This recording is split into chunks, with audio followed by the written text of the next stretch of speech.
Yeah, today I wanna prove to you how Jesus is God kutoka kwenye neno lake. So ukiangalia kwenye kitabu cha, tuanze na kitabu gani?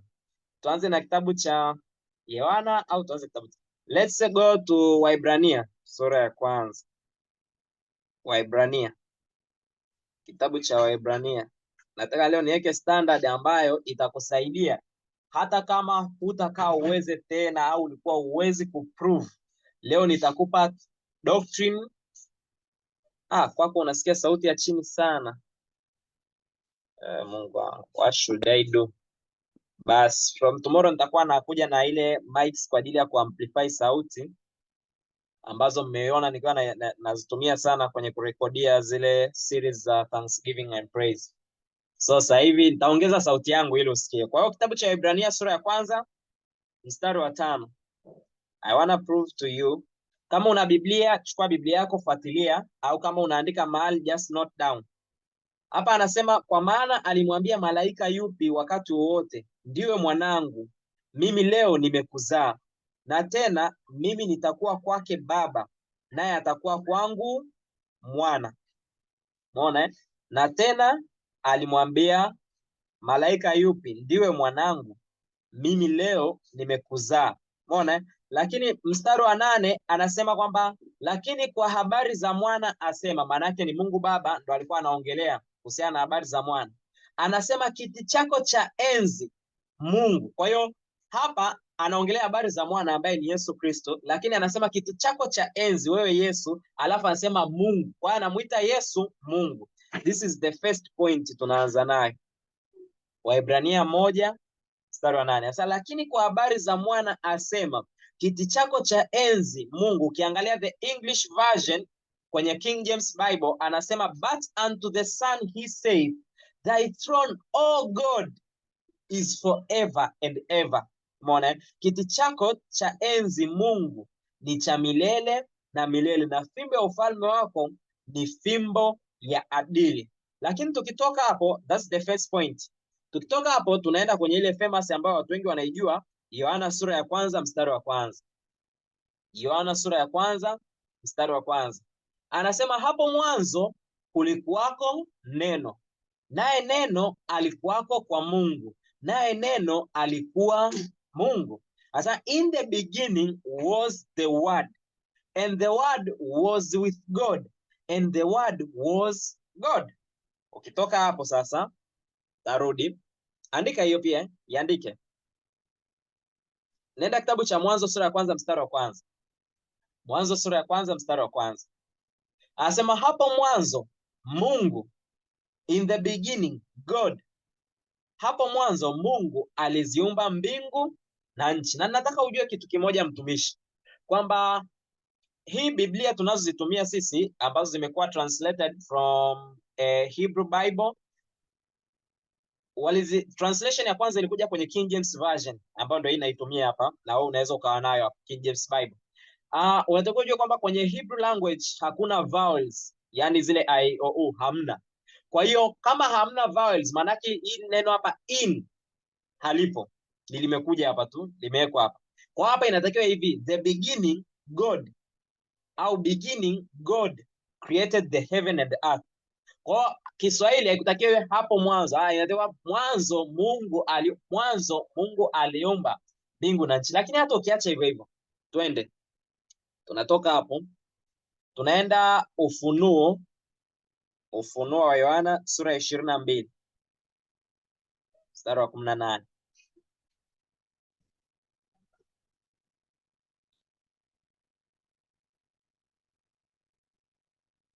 Anasema mimi ni Alfa.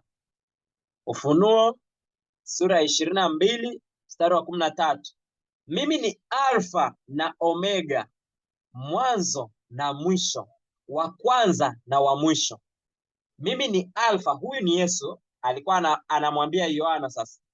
Mimi ni Alfa. Ukipata muda just go and read the whole chapter. Tutatafuta kipindi ambacho tutapitia kitabu chote cha Ufunuo. Tutakuwa tutapitia, maybe leo tutaenda chapter 1 na chapter 2, kesho chapter 2 na chapter 3. Tutakipitia chote kwa sababu nimeona watu wengi wanaogopa sana ukisoma, na it's one of the easiest books in the Bible. Sasa mimi ni alpha na omega, mwanzo na mwisho. Hapa sasa I am alpha and omega, the beginning and the end. The beginning and the end. Kwa hiyo ukirudi pale kwenye I'm trying to connect dots, mtumishi. Kumbuka Yesu anasema mimi ni alpha na omega, the beginning and the end. Kwa hiyo hapa anaongelea the beginning as the person, kwamba mwanzo ni kama mtu. Mwanzo sio swala la time frame, no, ni mtu, ni person. Umeona? Kwa hapa anavyosema hapo mwanzo the beginning was the word. Kwa hapo atakiwa useme Christ was the word. Yaani ukiondoa beginning sasa ukaweka yeye aliyekuwa anajiita mimi ni mwanzo, ukiweka kwamba Yesu sasa Jesus was the word. Hiyo ni kwenye Yohana 1:1. Lakini kule kwenye Mwanzo sura ya kwanza pale anasema mwanzo Mungu. Kwa hiyo atakuwa yeke hivi hiyo beginning sasa ambaye ndo yeye, watakuwa sasa hivi Jesus God created the heaven and the earth.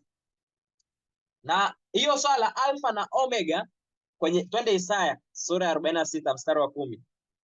Leo hamna kingine mtumishi, ni neno tu as usual. Isaya 46 mstari wa 10. Anasema nitangazaye mwisho tangu mwanzo. Nitangazaye mwisho tangu mwanzo. Sasa declaring the end from the beginning. So anavyosema mimi ni alpha na omega, hapa ni yeye anajielezea kwamba when you see me you see the beginning and see the end. Why I was the beginning and I am the end. Sijui tunaelewa watumishi au nimewaacha? Kama unaelewa andika hapo kwenye comment mtumishi, tunakuelewa if you really understand. Lakini usiogope, taratibu tu, taratibu utaelewa. Kwa hiyo nimekutoa pale kwenye Waebrania, nikakupeleka kwa kitabu cha Yohana, nikakupeleka kwa kitabu cha Mwanzo, nikakupeleka Ufunuo. Hizo zote nataka kuonyesha the person of Jesus as God. The person of Jesus as God. Sasa kitu kingine, twende kitabu cha Mithali. Mithali sura ya 8. Yes. Safi sana. Mithali sura ya 8 mstari wa 12. Mithali sura ya 8.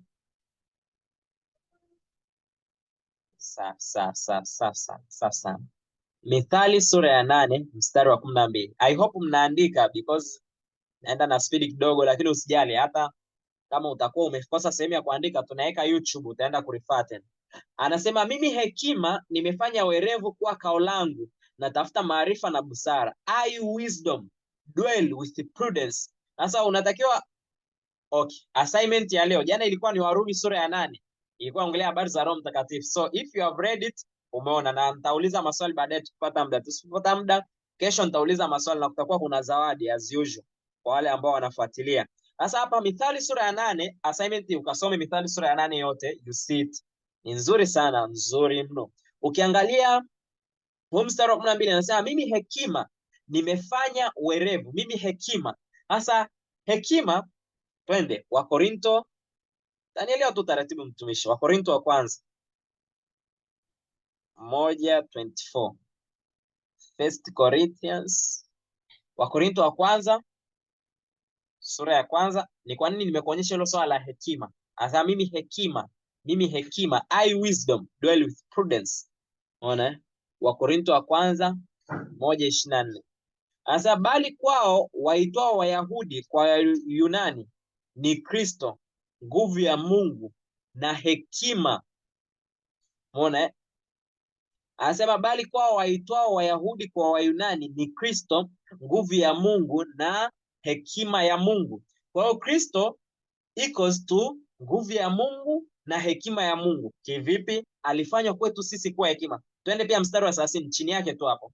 Wakorinto wa kwanza sura ya kwanza mstari wa 30. Tumetoka mstari wa 24. Tunapo asa Kristo ni nguvu ya Mungu na hekima ya Mungu. Mstari wa 30 anasema bali kwa yeye ninyi mmepata kuwa katika Kristo Yesu aliyefanya kwetu hekima itokayo kwa Mungu. Umeona? Asa but of him are ye in Christ Jesus, who of God is made unto us wisdom. Kwa Kristo au Yesu ni hekima. Kwa kule anaposema I wisdom, maana yake mimi Yesu. Unatakiwa utoe ile neno wisdom sasa wake pale jina Yesu. Na ukienda kwenye Hebrew Bible sasa hii naanza kuzama ndani sana. Ukiangalia kwenye, tukirudi pale kwa kitabu cha Mwanzo sura ya kwanza ule mstari wa kwanza anaposema the beginning was God, kwa sababu kwenye, nimewambia kwenye Hebrew Bible au kwenye kwenye nini zile letters za Hebrew hazina vowels, zile a e o u, hakuna. Hata ukiangalia jina la Mungu kipindi kile ile ambayo sisi tunaita ni Yahweh, kwenye Hebrew Bible it was just YNHW, umeona, Yahweh. Kwa hiyo ilikuwa ni zile consonant peke yake, lakini baadaye kwa sababu walikuwa wanataka kumuita Mungu Adonai, wakatoa zile irabu kwenye lile jina Adonai, wakaliingiza zile a kwenye Adonai. Kwenye Hebrew Bible Adonai ile a ipo, umeona. Kwa hiyo walipokuja kuchukua zile a wakaziingiza pale kwenye ile ile Yahweh YHW, ikawa inasomeka kama Yahwa. Kwenye Hebrew Bible hamna neno Yahweh, kuna Yahwa. Na walivyoleta sasa, walivyolitohoa sasa wakaleta kwenye King James Bible, ndio inasomeka Yahweh. Tunaelewa watumishi wa Mungu? Sasa ukiangalia jina beginning maana yake ni Rashid, lakini pia wisdom au ukisema the state of wisdom ni hivyo hivyo Rashid. Kwa hiyo unaposema wisdom na beginning ni kitu hicho hicho. Kwa hiyo kama Kristo amefanya kuwa kwetu wisdom, kwamba Yesu ni wisdom na I don't know if I'm making sense. Sijui kama mnaelewa watumishi. Anyway, hiyo tuache, twende nyingine. Ufunuo 19.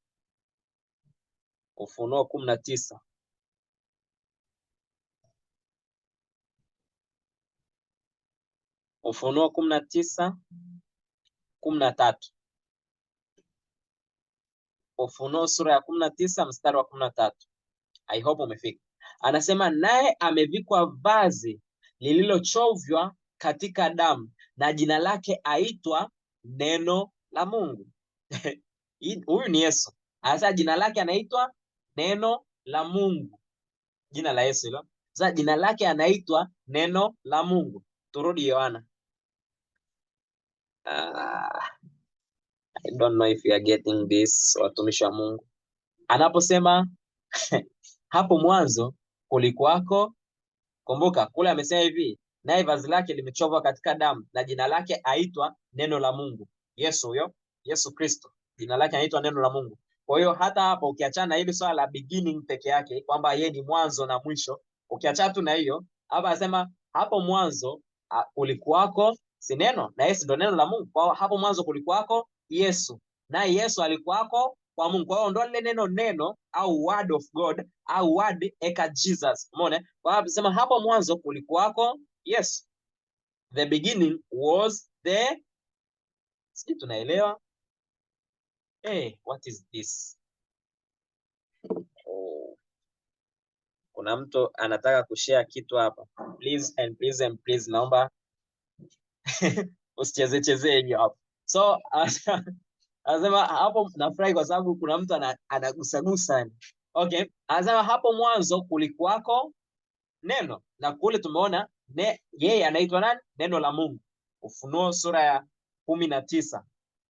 Umeona? Kwa hiyo anaposema hapo mwanzo kulikuwako, yes, in the beginning was Jesus, and Jesus was with God, and Jesus was God.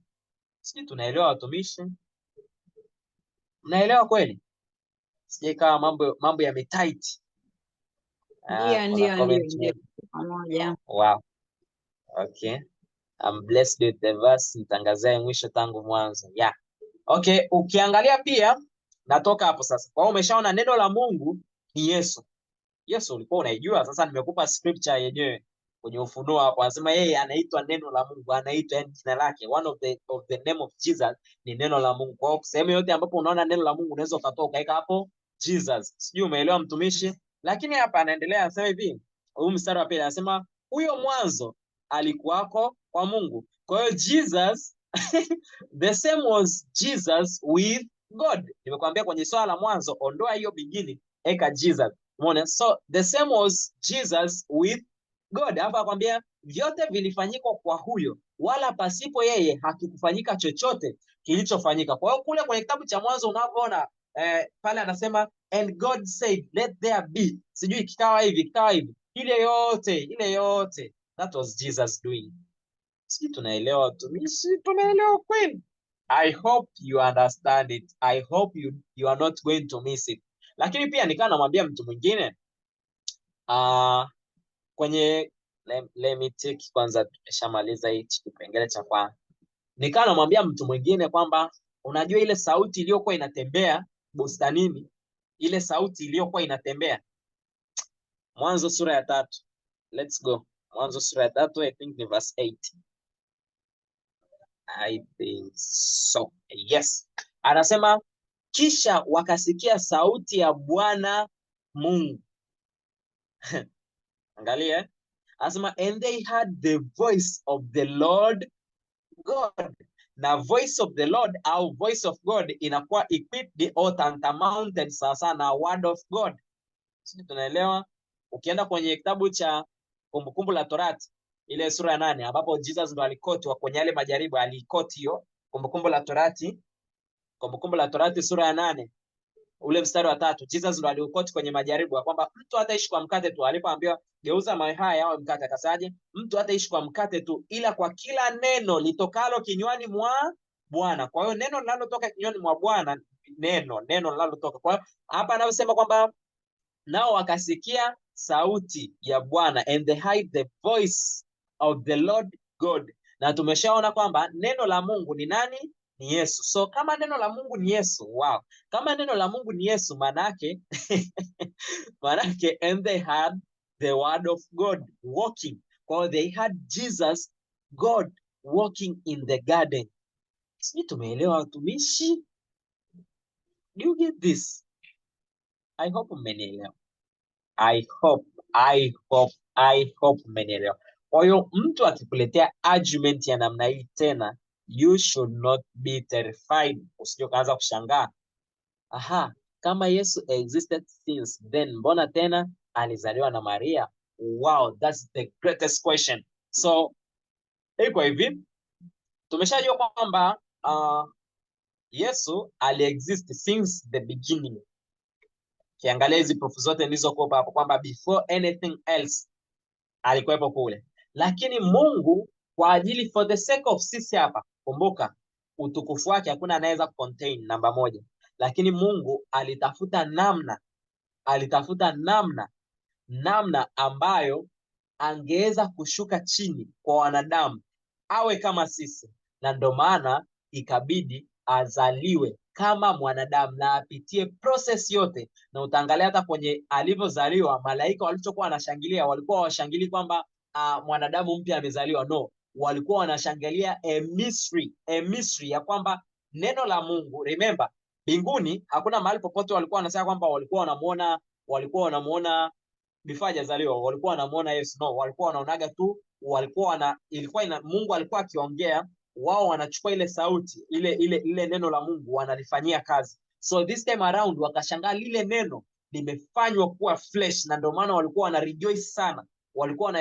Kwa nini? Lile neno likafanywa kuwa mwili. So pale ndio kitu tunaita the doctrine of Trinity, the triune God, kwamba Mungu ni Mungu Baba, ni Mungu Mwana na ni Mungu Roho Mtakatifu, the three persons of God. Kuna the person Father, the person Jesus and the person Holy Spirit. Nikikupa mfano rahisi zaidi, okay, mfano rahisi ni huu. Tunafahamu yote maji ni imetengenezwa kwa compound ya hydrogen 2 na oxide, sio oxygen. So H2O ndo ina form water, lakini water inaweza ikawa in form of solid, inaitwa ice, lakini haimaanishi kwamba ile ice sio water, sio H2O. No, ni kitu kile kile. Na bado inaweza ikaja kwenye kimiminika na bado inaitwa H2O, lakini pia inaweza ikawa in form of moisture. Umeona? Lakini bado inaitwa H2O. The same applied to God, kwamba God kubadilisha kuwa in form of the Father or the Son of the Holy Spirit haichange yeye kuwa Mungu. Sijui nimekujibu mtumishi? So for the sake of salvation. Sasa hii inabidi sasa nianze kuifundisha yenyewe kwa yenyewe, ni kuonyesha kwamba ni nini Mungu alikifanya kuhusiana na wokovu wa wanadamu. Sio kitu cha kawaida, sio kitu ambacho unaweza ukakichukulia poa poa tu kwamba Mungu kushuka kuvaa mwili, tunasema the incarnation. Yesu hakuzaliwa, Jesus was incarnated. Alishuka akaingia kwenye tumbo la Bikira Maria. Kumbuka, hakuna mbegu yote ya mwanaume ilihusika pale. Maria aliuliza, inawezekanaje hili? Malaika akamwambiaje? Nguvu za aliye juu zitakufunika. Umeona? Na the power of the Holy Spirit shall overshadow you. Kwa hiyo hicho kitakachozaliwa kitaitwa kitakatifu, mwana wa Mungu. Sio, umeelewa mtumishi? Kwa hiyo swala la kwamba ni kwa nini sasa, ni kwa nini kama aliexist, yes, aliexist kama Mungu, hakuexist kama mwanadamu. So alizaliwa na Maria ili aweze kuwa na umbo kama la mwanadamu na apitie yote.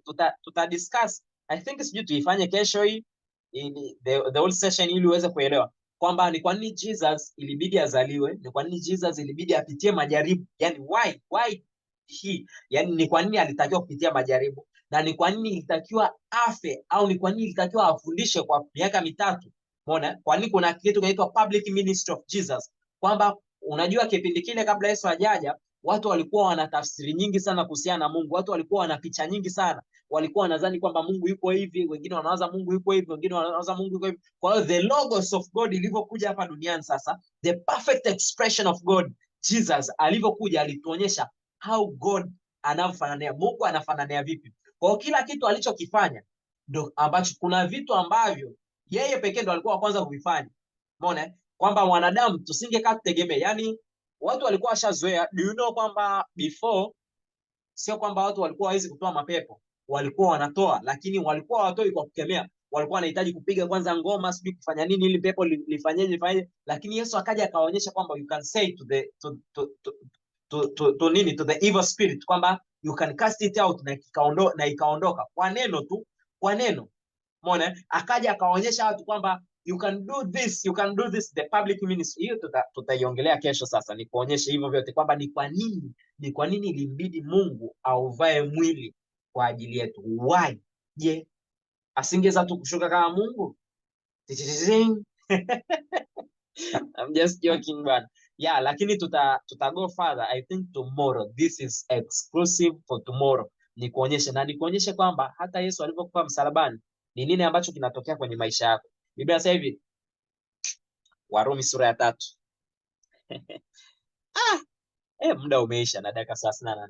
So ningeomba assignment ya leo ni Mithali sura ya 8, Mithali sura ya 8 pamoja na Warumi sura ya 3. Penda kusoma Biblia mtumishi, usichoke.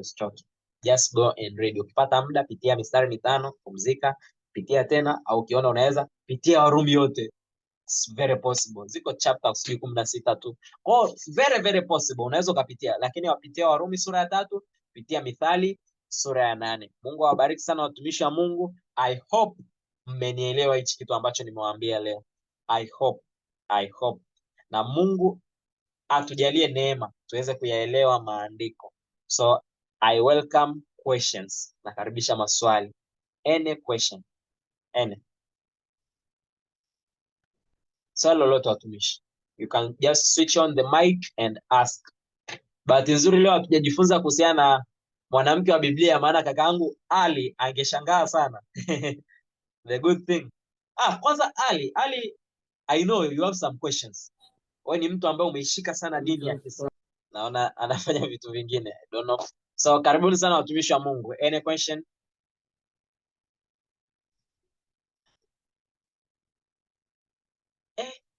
Ina maana yote mmeelewa vizuri. Hamna maswali? Mimi hapa Okay, dada Rita, sina karibu. swali. So swali. Just a comment, sijui an opinion. Nimejisikia kushare na kila mmoja. Yes. Katika Biblia, nani anaweza akaniambia ni if anyone apart from you mtumishi, anaweza akaniambia wewe unajua. Anaweza akaniambia usiassume. neno do not be afraid, yani neno usiogope, lina apia mara ngapi kwenye Biblia? Umesema nisiongee?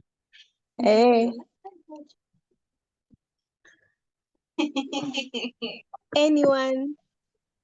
Nani amefurahi? 365. mara Wow. 366.